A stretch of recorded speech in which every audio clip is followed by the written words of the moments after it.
नमस्कार साथियों, वेदांत learning point से मैं आप सभी का हार्दिक स्वागत करती हूं। आज मैं आप सभी के लिए शिक्षा में समावेशी एवं जेंडर मुद्दे के अंतर्गत एक नया टॉपिक लेखन अयोग्यता के कारण लेके आई हूं। इससे पिछले वीडियो में मैंने लेखन अयोग्यता की पहचान और उसकी परिभाषा बताई हुई है, जिसका लिंक मैं डिस्क्रिप्शन में आपको दे दूँगी, वहाँ से आप लोग देख लीजिएगा। आइए शुरू करते हैं। लेखन अयोग्यता के कारण, कॉजेज ऑफ डिस्ग्राफिया। लेखन अयोग्यता किसी भी बालक में जन्मजात नहीं होती, वरन अनेक प्रकार की वातावरणीय त्रुटियों के कारण ये अयोग्यता उत्पन्न होती है। इन कारणों पर शिक्षण एवं अभिभावकों द्वारा सकारात्मक रूप से विचार किया जाए तो लेखन अयोग्यता को उत्पन्न होने से रोका जा सकता है।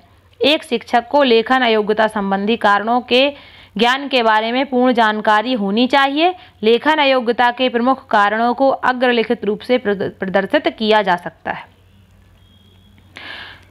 आइए देखते हैं क्या है इसके कारण। पहला है कलम की पकड़, कैचिंग ऑफ पेन। लेखन अयोग्यता का प्रमुख कारण छात्रों को प्रारंभ से ही पेन पकड़ना न सिखाया जाना माना जाता है। यदि कोई भी बालक गलत विधि से कलम को पकड़ता है तो उसमें लेखन के खराब होने की पूर्ण संभावना होती है।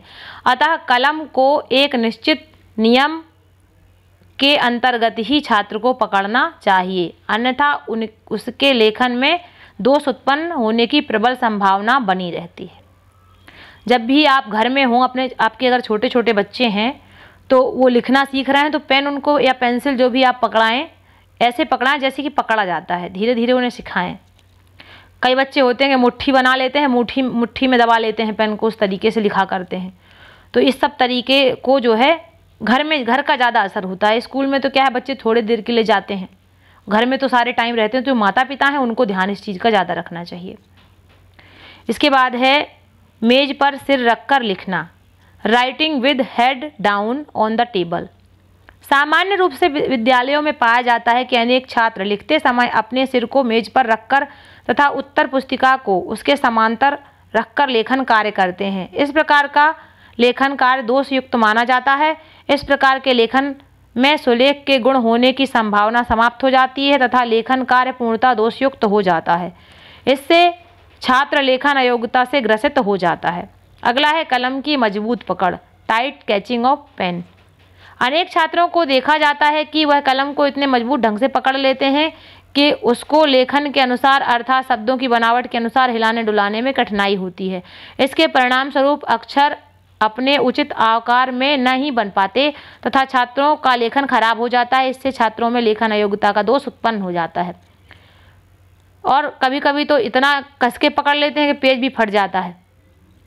तो इस तरीके का लेखन नहीं होना चाहिए, बच्चों को समझाया जाना चाहिए। अगर आप किसी स्कूल में पढ़ा रहे हैं तो बच्चों पे अच्छी तरह से ध्यान रखिए, और अगर आप घर में बच्चों को सिखा रहे हैं, माता पिता हैं बच्चों के, तो आप उन्हें घर में ही सही से सिखाइए। क्योंकि घर में और स्कूल में दोनों जगह अगर ध्यान दिया जाएगा तो बच्चा कभी दिक्कत ही नहीं करेगा, किसी चीज़ में सब अच्छे से करेगा। चौथा है कलम से लिखने का ढंग, method of writing with pen. Pen से लिखने का ढंग यदि गलत है तो यह भी लेखन अयोग्यता का कारण बनता है।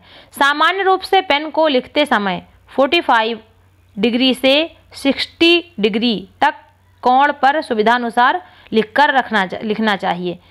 यह कोई निश्चित कोण नहीं है, फिर भी 90 डिग्री का कोण बनाते हुए पेन को पकड़कर नहीं लिखना चाहिए, क्योंकि इससे छात्र के लेखन के खराब होने की पूर्ण संभावना बनी रहती है। अतः पेन को उचित ढंग से पकड़ना तथा उसकी नोक का उचित प्रयोग करना छात्रों को सिखाया जाना चाहिए, जिससे उनका लेखन खराब होने की संभावना ना हो। अगला है अनावश्यक चिन्ह, अननेसेसरी साइन। अनेक अवसरों पर छात्रों में यह प्रवृत्ति भी पाई जाती है कि वे शब्द को आरंभ करने पर चिन्ह लगा देते हैं तथा शब्द के अंत में भी चिन्ह लगा देते हैं। इस प्रकार का कार्य जब उनकी आदत में आ जाता है तो यह उनके लेखन को खराब कर देता है, जबकि छात्र द्वारा यह कार्य अपने लेखन को प्रभावी बनाने के लिए किया जाता है। ये चिन्ह अनेक अवसरों पर अर्थ का अनर्थ कर देते हैं तथा पढ़ने में असुविधा उत्पन्न करते हैं। अगला है दृष्टि दोष, साइट डिफॉल्ट। ऐसे छात्र जो दृष्टि दोष से ग्रस्त होते हैं वे अक्षरों के बनाने के क्रम को एवं शिरोरेखा को सीधी करने में असमर्थ होते हैं। इससे उनके लेखन में दोष उत्पन्न हो जाता है। तथा वे अयोग्य बालकों की श्रेणी में सम्मिलित कर लिए जाते हैं। इन छात्रों को तो यह अनुभव होता है कि उनके द्वारा की जाने वाली लेखन क्रिया उचित रूप में संपन्न हो रही है, परंतु वास्तविक रूप में यह त्रुटिपूर्ण ढंग से संपन्न होती है।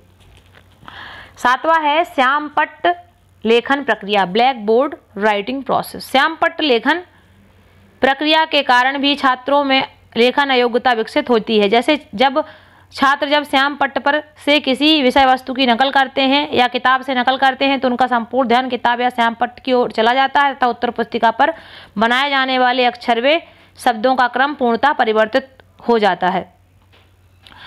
अतः इससे छात्रों का लेखन खराब हो जाता है तथा धीरे धीरे यह आदत उनमें विकसित हो जाती है। अगला है मूल्यांकन का अभाव, लेक ऑफ इवोल्यूशन। यदि शिक्षक द्वारा छात्रों की लेखन प्रक्रिया का उचित रूप में मूल्यांकन नहीं किया जाता तथा उनको सुलेख संबंधी उचित निर्देशन प्रदान नहीं किया जाता तो छात्र यह मान लेते हैं कि उनका लेखन कार्य अच्छा है। इस प्रकार उनमें खराब लेखन की आदत परिपक्व रूप से धारण हो जाती है, जिससे बाद में इसे दूर करने में कठिनाई होती है। अगला है वक्र लेखन, कर्व्ड राइटिंग। अनेक अवसरों पर अंग्रेजी भाषा में छात्रों की शिक्षक द्वारा वक्र लेखन का कार्य सिखाया जाता है। इसके अभ्यास के कारण छात्र हिंदी भाषा में भी वक्र लेखन प्रारंभ कर देते हैं, जो कि एक दोष के रूप में माना जाता है। अर्थात जो वक्र लेखन अंग्रेजी भाषा में उचित माना जाता है वही लेखन हिंदी भाषा में दोषपूर्ण माना जाता है। अतः वक्र लेखन भी हिंदी भाषा की दृष्टि से छात्रों में लेखन अयोग्यता उत्पन्न कर देता है। अगला है तीव्र गति से लेखन, राइटिंग विद स्पीड। अनेक अवसरों पर छात्र तीव्र गति से लेखन कार्य प्रारंभ कर देता है, जिससे अध्यापक द्वारा तीव्र गति से श्रुतलेख बोलना, तीव्र गति लेखन के लिए शिक्षक द्वारा पृष्ठपोषण प्रदान करना एवं समय की बचत करने के लिए तीव्र लेखन करना। इस शीघ्रता के कारण छात्रों द्वारा अधूरे शब्द लिखे जाते हैं तथा शिरोरेखा भी सीधी नहीं होती। अतः छात्रों द्वारा लिखे अक्षरों को बनावट विकृत हो जाती है। इस प्रकार तीव्र गति से लिखना भी समस्या उत्पन्न करने का प्रमुख कारण है। ये तो देखिए अक्सर ही होता है, जब हम सब लोग भी पढ़ते थे टीचर बोला करते थे तो बहुत जल्दी जल्दी लिखवाते तो शिरोरेखा लगी ही नहीं पाती थी। हम लोग बाद में लगाया करते थे, लेकिन लगा लेते थे। 11वां है लिखने का गलत ढंग, रॉन्ग मेथड राइटिंग। अनेक अवसरों पर छात्रों द्वारा इतना अधिक दबाव देकर लिखा जाता है कि या तो पेज फट जाता है या उनके लेखन में विकृत हो जाती है।